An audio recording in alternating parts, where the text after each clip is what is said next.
তো হ্যালো বন্ধুরা, চলো আজকে সকালটা একটু ব্যস্ততা দিয়েই শুরু হোক। তো বাড়ির সমস্ত কাজকর্ম করে এই যে দেখো এখন মুখে চোখে একটু জল নিয়ে নিচ্ছি আর একটু ফ্রেশও লাগছে। তো যাই হোক, আজকে কিন্তু শুভ রথযাত্রা। তো সবাইকে রথযাত্রার অনেক অনেক শুভেচ্ছা ও ভালোবাসা। দেখো সকাল সকালে এই যে আনাজ কাটতে বসে গেছি।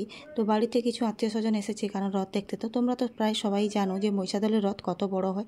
তো সেই জন্য প্রত্যেক বছরই রথের সময় আমাদের বাড়িতে সবাই আসে। যেহেতু আমাদের বাড়িটা রথের কাছেই, তাই জন্য সবাই রথ দেখতে আসে। তাই জন্য দেখো এই যে আনাজ টানাজ কেটে কিছুটা কেটেছি, আবার কিছুটা বাকিও আছে। আর এই ধারে বসেছি চা।